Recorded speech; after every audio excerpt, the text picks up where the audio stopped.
Um dos grandes desafios entre os jovens, adultos, idosos, e com grande impacto nas relações humanas que estão aqui no contexto do nosso congresso, é a influência do álcool, uma vez que ele se relaciona com a violência familiar, no exemplo educativo, nos acidentes de trânsito, nas depressões, enfim. Mas nós convivemos com esse paradigma de beber socialmente, como sendo um contexto de normalidade, entre aspas, da nossa sociedade. E a pergunta que nós temos a te fazer, meu amigo, é se para nós, espíritos imortais, haverá algum proveito ou algum nível seguro de consumo de uma substância como o álcool? Algumas correntes médicas recomendam uma dose de álcool para a circulação. E em alguns países fabricantes de vinhos, a longevidade é um tanto maior. No entanto, recomendam apenas uma pequena dose de natureza medicamentosa. Mas eu noto, por exemplo, que os espíritas pregamos determinada conduta para os outros e não as vivemos em nossa intimidade. Um amigo levou-me para vir à sua casa.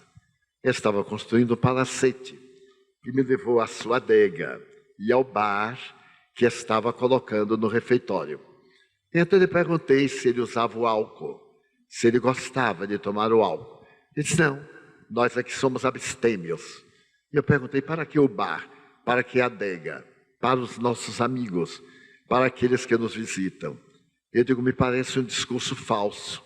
Você não toma porque faz mal e dá aos seus amigos porque faz bem. Algo está errado. Eu lhe aconselharia, se é que você me pediu opinião, para que retirasse o bar e transformasse a adega numa sala de conversação edificante, que terminasse os encontros com a água fluidificada. Ele disse, mas isto não é social. Eu digo, nem também é espiritual. Vale a pena que nós reflitamos. O álcool e o tabaco são dois adversários cruéis do indivíduo. As experiências de laboratório têm-no demonstrado. O indivíduo, em linha geral, acha que ele é alcoólico se tiver o delirium tremens. Mas alcoólico é todo aquele que, por hábito, ingere a substância alcoólica. Essa é a definição dos alcoólicos anônimos. Porque muitos não bebem durante a semana. Ao domingo tomam aperitivo, 1 litro de uísque, quando normalmente, ou nos dias feriados.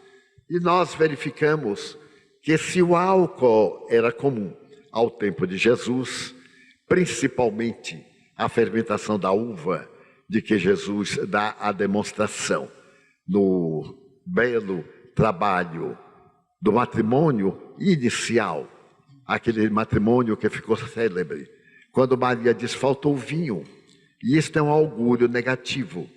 Em Caná, as pessoas usavam bastante vinho, é uma região vinícola, e ele então teria transformado a água em vinho.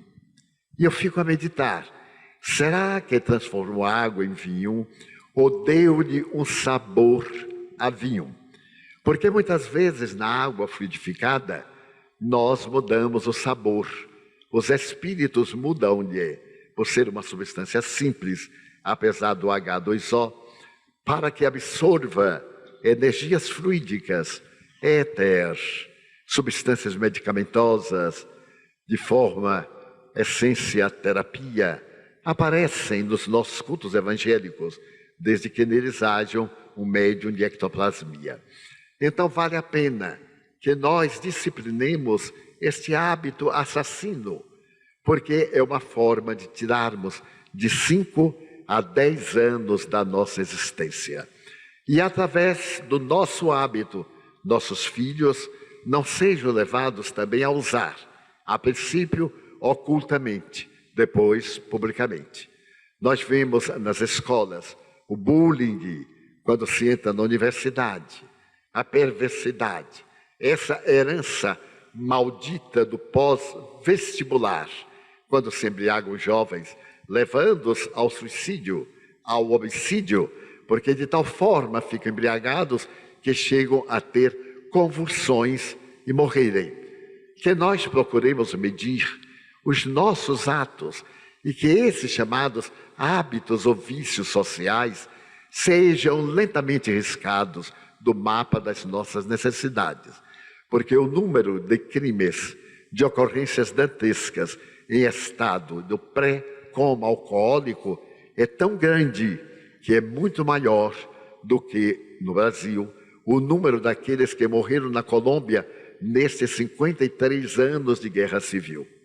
Então, no ano passado, nós tivemos 58 mil assassinatos, de preferência a revólver, e tivemos 59.300 óbitos graças a acidentes de veículos, mais de 30 mil por alcoólatras.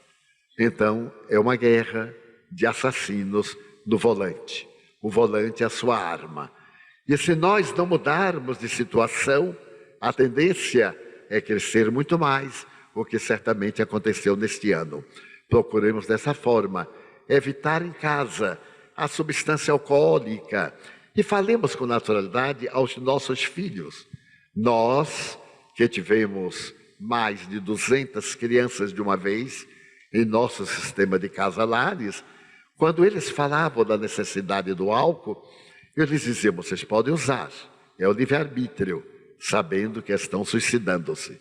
E nós, os espíritas, na busca de fundos para nossas obras, sempre programamos almoços beneficentes. E eis aí um problema. Eu leio muitas vezes no Face ou no jornal que haverá bebida alcoólica. Nós então iremos receber pecúnio através do vício para fazer a caridade. Era melhor então distribuirmos cocaína, que daria um resultado muito maior.